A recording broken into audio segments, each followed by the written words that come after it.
Should the Detroit Lions trade their first round pick in this year's NFL draft? That is a question that a lot of Detroit Lions fans have asked, and many agree that yes, they should be looking to trade up in the draft, trade up into that top 10 to 15 range to get that blue chip prospect, make up for not making a splash in the NFL free agency market, and put themselves in the best position to win a Super Bowl as early as this season.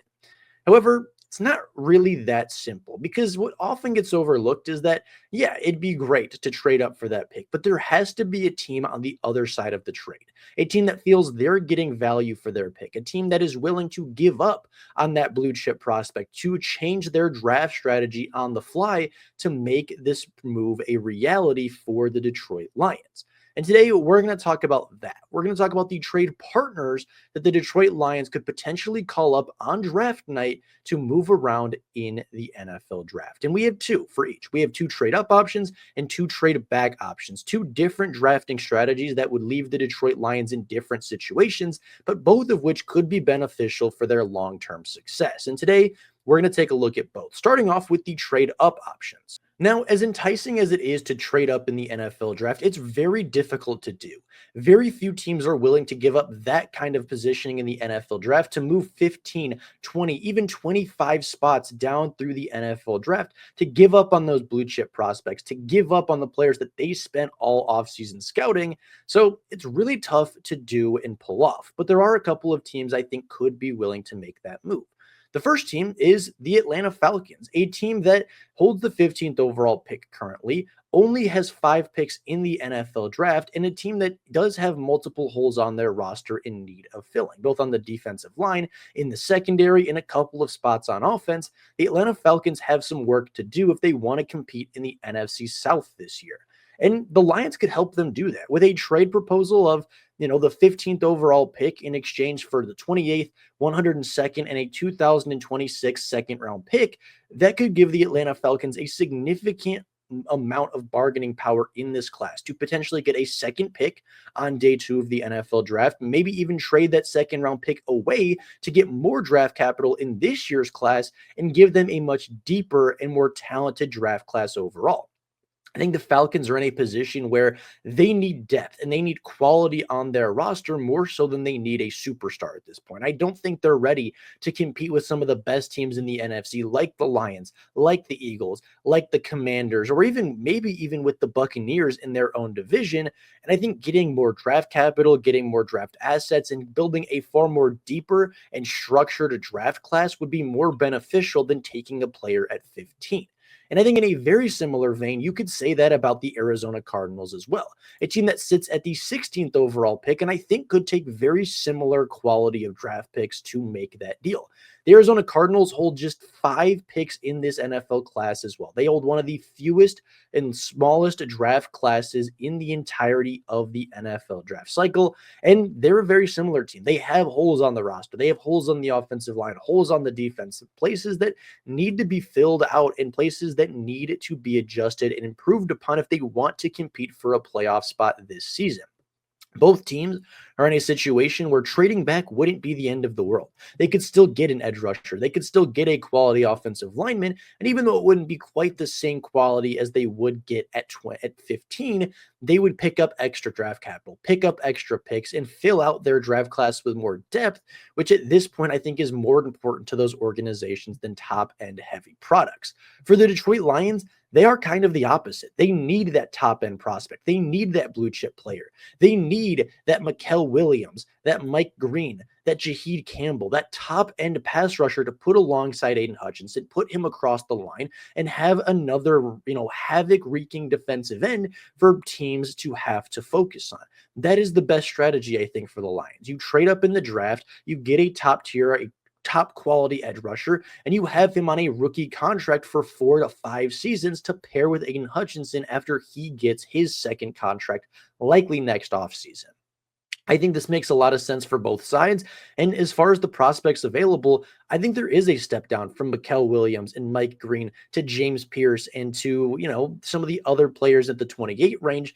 That might work for a team like Atlanta or like, or Arizona that are looking for depth players and still get quality. The the Lions don't need just quality. I think they do need a superstar prospect, and they could look for that here. Now, trading up, of course, is not the only option. Trading down is a big target and big topic of discussion as well. And there are two teams at the top of the second round that I think could do that as well. That being both the Browns and the Giants. And the one thing they have in common, quarterback need.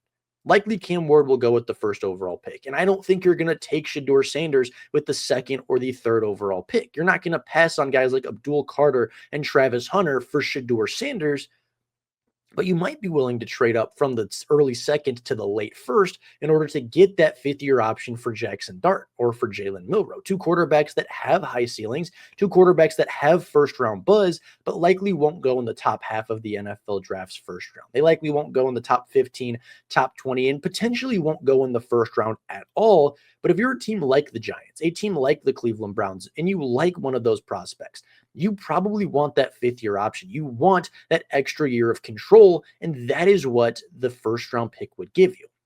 For the New York Giants, for the 28th overall pick, I think they could give up as little as the 34th, 99th, and 105th overall pick and move up those 6 spots. The Lions would pick up an extra third-round pick and an extra very early day 3 pick in the 105th.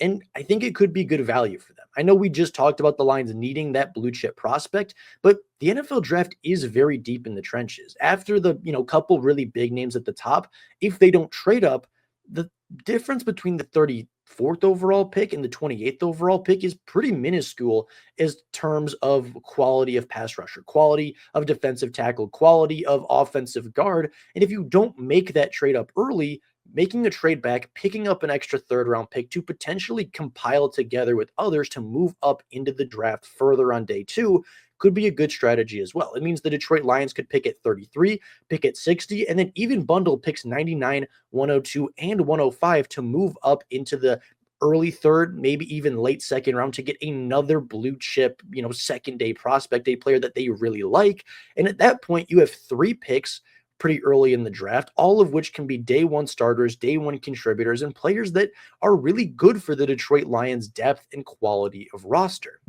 I think the Cleveland Browns are in a very similar position. The 28th overall pick in exchange for pick 33, pick 94, and pick 104. I think both of these trades could give the Detroit Lions a big boost of depth on their roster, which isn't something that they necessarily need.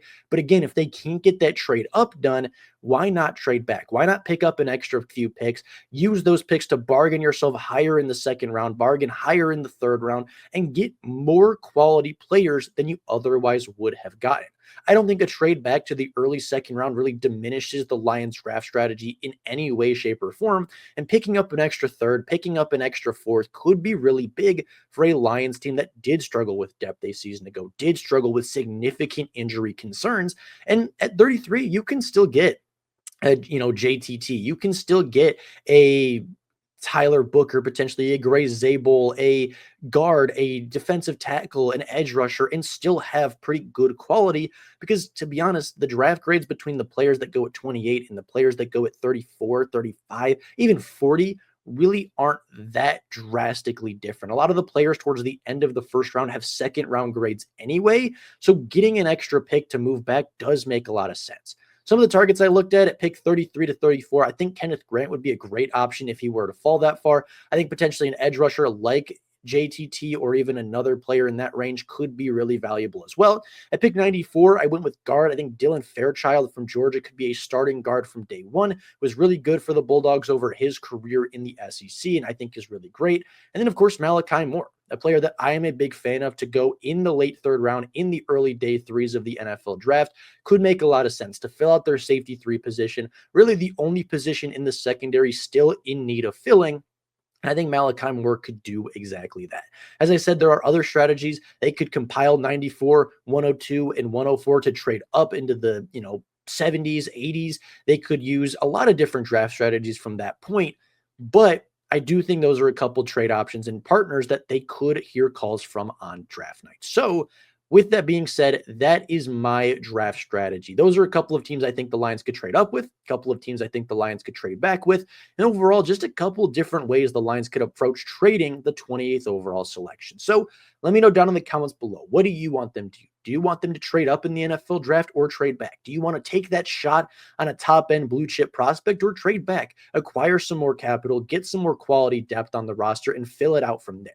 I'm curious to hear your opinions and your draft strategies that you want to see happen. But with that being said, that is all I have for you guys right now. Thank you all so much for watching. If you've yet to subscribe, please go down below and do so. But with that being said, thank you all so much for watching. And until next time, and as always, go Lions.